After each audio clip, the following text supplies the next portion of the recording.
ৰাতিপুৱা 4টামান বজাৰ পৰা দৰ্শনাৰ্থী আহিছে, আহি আমাৰ দৰ্শন কৰিছে। এতিয়া অলপ কমি আছে। 10টা 10:30 বজাৰ পৰা আৰু যথেষ্ট দৰ্শক হোৱাৰ এটা সম্ভাৱনা আছে, কাৰণ অন্য বছৰৰ তুলনাত। যোৱা বছৰো এনেকুৱা হৈছিল, এই বছৰো এনেকুৱা হ'ব। আৰু মই পৰিচালনা সমিতিৰ পৰা অসমবাসীক বিশেষ শুভেচ্ছা জনাইছোঁ। তেখেতসকল আহক, মন্দিৰত দৰ্শন কৰক। আৰু আমি পৰিচালনা সমিতিৰ পৰা সুব্যৱস্থা ৰাখিছোঁ, যাতে কোনো অপায় অমংগল নোহোৱাকৈ দৰ্শনাৰ্থীসকলে দৰ্শন কৰিব পাৰে। আৰু মাধৱ মন্দিৰৰ তলত আজি মণিকুট উৎসৱ আৰম্ভ হয়, মণিকুট উৎসৱৰ লগতো আমাৰ ইয়াৰ কথা আছে। মণিকুট উৎসৱত যিবিলাক দৰ্শনাৰ্থী আহিব, ইয়াৰ মন্দিৰলৈকে আহিব, তেওঁলোকে আহি পেলাই আমাৰ ইয়াত আহিব দৰ্শন কৰিবৰ কাৰণে। এই পহিলা মাঘত আমি মাধৱ মন্দিৰত আহোঁ এইকাৰণে যে আজি আচলতে অগ্নি পূজা, আমাৰ মাঘ মাহৰ আজি 1ম তাৰিখ।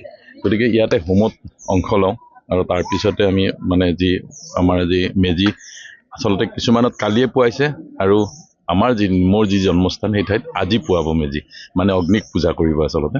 গতিকে সেই উদ্দেশ্যে মই মাধৱলৈকে আহোঁ প্ৰতি বছৰে। এইবাৰো আহিছোঁ, এটাই আশা লৈ আহোঁ, যাতে অসূয়া শক্তিবোৰ দূৰ হৈ সকলোৰে সুখ সমৃদ্ধিৰে ভৰি পৰে, আৰু লগতে নিজৰো সুখ সমৃদ্ধিৰে ভৰি পৰে, নিজৰ জীৱনটো যাতে ভাল হয়, তাকে আহি ভগৱান হয়গ্ৰীৱৰ ওচৰত প্ৰাৰ্থনা জনাম। আৰু সেই উদ্দেশ্যৰে আজিও আহিছিলোঁ, আহি ভাল লাগিল, বহুখিনি ভক্তক লগ পালোঁ একেদৰে। ৰাতিপুৱা 4টামান বজাৰ পৰা দৰ্শনাৰ্থী আহিছে, আহি আমাৰ দৰ্শন কৰিছে। এতিয়া অলপ কমি আছে।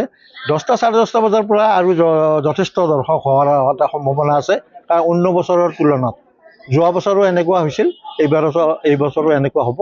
আৰু মই পৰিচালনা সমিতিৰ পৰা অসমবাসীক বিশেষ শুভেচ্ছা জনাইছোঁ। তেখেতসকল আহক, মন্দিৰত দৰ্শন কৰক। আৰু আমি পৰিচালনা সমিতিৰ পৰা সুব্যৱস্থা ৰাখিছোঁ, যাতে কোনো অপায় অমংগল নোহোৱাকৈ দৰ্শনাৰ্থীসকলে দৰ্শন কৰিব পাৰে। আৰু মাধৱ মন্দিৰৰ তলত আজি মণিকুট উৎসৱ আৰম্ভ হয়, মণিকুট উৎসৱৰ লগতো আমাৰ ইয়াৰ কথা আছে। মণিকুট উৎসৱত যিবিলাক দৰ্শনাৰ্থী আহিব, ইয়াৰ মন্দিৰলৈকে আহিব, তেওঁলোকে আহি পেলাই আমাৰ ইয়াত আহিব দৰ্শন কৰিবৰ কাৰণে। এই পহিলা মাঘত আমি মাধৱ মন্দিৰত আহোঁ এইকাৰণে যে আজি আচলতে অগ্নি পূজা, আমাৰ মাঘ মাহৰ আজি 1ম তাৰিখ।